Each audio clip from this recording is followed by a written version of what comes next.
గుర్తొచ్చేదే మీరు చేసే ఈ మంచి పనికి ఈరోజు ప్రకృతి కూడా మీకు బాగా సహకరిస్తానన్నా. లేకుంటే ఈ పాటికే ఎన్నో అందరూ నెత్తి మీద టవాలు వేసుకొని కూర్చునేటోళ్ళు.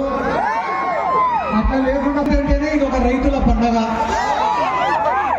మా నాయకుడు జగన్మోహన్ రెడ్డి గారు అధికారంలో ఉన్నప్పుడు అంతకుముందు వైఎస్ రాజశేఖర రెడ్డి గారు ముఖ్యమంత్రి ఉన్నప్పుడు రైతు అనేవాడు ఎప్పుడు కూడా రాజే. వ్యవసాయానికి ఉచిత విద్యుత్ ఇచ్చినాడు, పంట పెట్టుబడికి సాయం చేసినాడు, క్రాప్ ఇన్సూరెన్స్ ఇచ్చినాడు. అంటే పేదాడ ఆడేటోళ్ళ కన్నా ఈ రోజు కాకుంటే రేపు మంచి ముక్కలు పడతాయి. కానీ రైతుకు మాత్రం ప్రతి సంవత్సరము నష్టమే. కానీ ఏం చేస్తాడు రైతు? నష్టం వచ్చినా కూడా వ్యవసాయం చేయాల్సిందే. ఎందుకంటే వ్యవసాయం ఆయన జీవనం, వ్యవసాయమే ఆయన వ్యాపారం, వ్యవసాయమే ఆయన యొక్క ఉద్యోగం.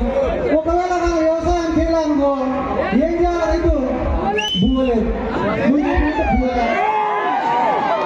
అందరికీ చంద్రబాబు నాయుడు అడిగినారు, ఎట్ట సార్ మాకు భూమ లేకుంటే అంటే మంచి క్వార్టర్ ఏమంట. అర్థం ఏంటరా అంటే పవన్ కళ్యాణ్ వచ్చి చంద్రబాబు నాయుడు ఇచ్చిన మొగోళ్ళు చేయడం 2 రోజులు కూర్చుంటారు. చంద్రబాబు నాయుడు వచ్చి పవన్ కళ్యాణ్ నిర్మించిన 10 మందినే లేడని చెప్పి 2 రోజులు కూర్చుంటారు. వాళ్ళిద్దరు ఊరుకోలేదు, బీజేపీ వాడు వచ్చి చూస్తూ ఉంటాడు. అంతే తప్ప ఈ 18 నెలల్లో వాళ్ళు చేసింది అందుకనే వాళ్ళు చేసింది శూన్యం. కాబట్టి ఈరోజు జగన్మోహన్ రెడ్డి గారు రాష్ట్రంలో ఏ ఊళ్ళకు పోయినా ఒక్క రూపాయి ఖర్చు పెట్టకుండా కూడా వందల మంది, వేల మంది, లక్షల మంది ఆయన ఉండొస్తున్నారు. మనం ఇంతమంది కొన్ని వందల మంది జనాలు ఉన్నారు. ఇక్కడ మనం ఏమన్నా రూలింగ్ పార్టీలో ఉన్నామా? మనం ఉండేది ప్రతిపక్షంలో. అయినా కూడా ఎక్కడికి పోయినా జనాలు వస్తున్నారంటే దానికి కారణం వాళ్ళు చేస్తున్నటువంటి అరాచకాలు. నిన్న కూడా ఇప్పుడు మామూలుగా సంక్రాంతి సంబరాలను పోతే ఎవరు కూడా రాజకీయాలు మాట్లాడరు. కానీ నేను పవన్ కళ్యాణ్ అడిగినాడన్నా, నాకు రాజకీయాలు అంటే పెద్దగా ఇంట్రెస్ట్ లేదు,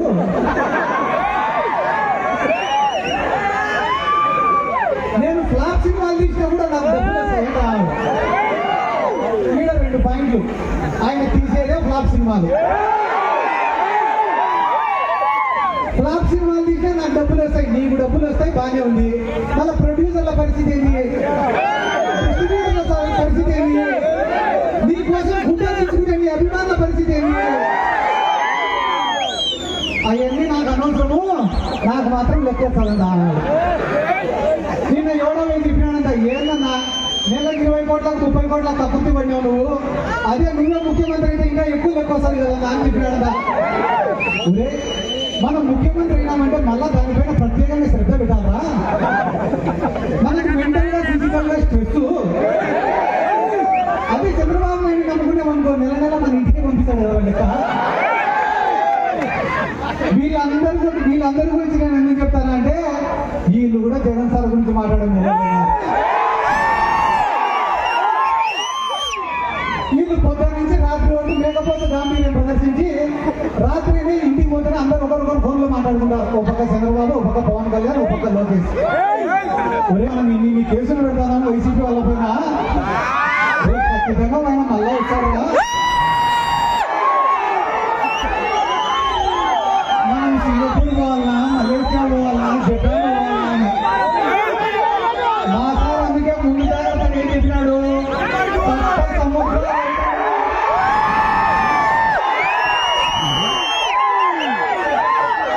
100% మళ్ళా వెనక్కి పిలిపించుకొని వస్తాయని చెప్పినాడు. ఈ 18 నెలల్లో వైఎస్ఆర్ కాంగ్రెస్ పార్టీ సాధించిన విజయం ఏమిరా అంటే 11 సీట్లు వచ్చిన తర్వాత చాలా మంది ఒరే మనకు అవసరమారా ఈ రాజకీయాలు, ఎట్లా జగన్మోహన్ రెడ్డి అంటే తిరిగితే కేసులు పడతాయేమో అని చెప్పి చాలా మంది భయపడ్డారు. కానీ ఈ 18 నెలల తర్వాత ఈ రోజు గ్రామాలలో పరిస్థితి ఎట్టిందిరా అంటే ఒరే మనం కూడా 2-3 నెలలు జైలుకు వేసే తప్ప జగన్మోహన్ రెడ్డి దృష్టిలో మనం పర్యవేక్షణ. కాబట్టి దేనికైనా సిద్ధం కానీ జగన్మోహన్ రెడ్డిని మళ్ళా ఒకసారి నేను ఇదే వేదిక మీద నుంచి మన నాయకుడు జగన్మోహన్ రెడ్డి గారికి కూడా ఒక రిక్వెస్ట్ చేస్తానా సార్, మనమేం ప్రతిపక్షాలను తొక్కాల్సిన అవసరం లే, వాళ్ళపైన కేసులు పెట్టాల్సిన అవసరం లే, వాళ్ళని ఇబ్బంది పెట్టాల్సిన అవసరం కూడా లేదు సార్. మీరు ఏం ప్రణాళిక రూపొందించుకుంటారో రూపొందించుకోండి సార్. ఒక 10 సంవత్సరాలు మన గవర్నమెంట్ ఉండేలాగా చూడండి సార్. మీరు చేసే మంచి పనులు చేసుకుంటా 10 సంవత్సరాల అధికారంలో ఉండండి సార్. మీరు అనుకుంటే ఈ ప్రతిపక్షాలన్నీ కూడా ఫామ్ హౌస్లకు పరిమితం అవుతాయని చెప్పి ఈ సందర్భంగా నేను మరొకసారి చెప్తానన్నా, చేసిన మంచి మనం చేసే కష్టాన్ని కూడా ప్రజలు ఎప్పుడు కూడా గుర్తు పెట్టుకుంటారు. ఈరోజు జగన్మోహన్ రెడ్డి గారికి ఆయన చేసిన మంచి శ్రీరామ రక్షని కూడా ఈ సందర్భంగా నేను తెలియజేసుకుంటూ, ఈరోజు సంక్రాంతికి పట్టణాల నుంచి అందరూ పల్లెలకు వస్తున్నారు, కానీ పల్లెలలో ఏ రైతు ముఖంలో కూడా సంతోషం లేదు. ఎందుకంటే ఏ పంటకు కూడా ఒకనొక సందర్భంలో మా నందికొట్కూరు నియోజకవర్గంలో మొక్కజొన్న కొనుగోలు కేంద్రాలు పెట్టాడు జగన్ సార్. పెడితే ఐకేపీ సెంటర్ల ద్వారా, సొసైటీల ద్వారా, మార్కెట్ యార్డ్ ద్వారా కొన్ని వందల లారీలతో మేము కొనుగోలు చేసినాం మొక్కజొన్న. మాకు అర్ధరాత్రి ఫోన్లు రైతుల దగ్గర నుంచి, అన్నా మా ఊర్లో కొనసాగం కొంటానా మొక్కజొన్న, మేమే సేఫ్ గా డీల్ చేయలేకుండా నువ్వు ఎట్లా డీల్ చేస్తావురా అంటే, మాకు ఓటేస్తే చెప్తామన్నా మేము చేతికి వచ్చింది. ఏరా ఏమో డీల్ చేస్తానేమంటే, మీ మాదిరిగా మాకు తలనొప్పి పెట్టుకోము, అందుకే మేము కొనుగోలు కేంద్రం కూడా పెట్టాము. ఇంకా మమ్మల్ని అడిగేటువంటి వాడు ఇప్పుడు కొనుగోలు కేంద్రం పెడితే లారీ కావాలో అడగాల, పురికోసలు కావాలో అడగాల, కొనుగోలు కేంద్రమే పెట్టకుంటే ఫోన్ చేయాల్సిన అవసరం కూడా లేదు. ఆ పక్క రాష్ట్రంలో ఉన్నారు తెలంగాణలో, వాళ్ళు కూడా కొనుగోలు కేంద్రం పెట్టినారు, కానీ మన సారు ఏంటి సార్ మా రైతుల పరిస్థితి అంటే, ఒకే ఒక పరిష్కారం, మీకు బాధ వస్తే మందుదై పడుకోండి. అంతకుమించి మీరు ఏం మాట్లాడినా నిన్న మొన్న గ్రామాలలో కోళ్లను పొట్టేళ్లను వచ్చినప్పుడు కేసులు పెట్టి లోపలేస్తా హింసను ఒప్పుకోవడం చంద్రబాబు నాయుడు. ఆయన మాత్రం పుష్కరాలకు 30 మందిని చంపొచ్చు, ఇదే గుంటూరు జిల్లాలో, ప్రకాశం జిల్లాలో బహిరంగ సభలు పెట్టి 100 మందిని చంపొచ్చు, అవేం తప్పు లేదు. కానీ పాపం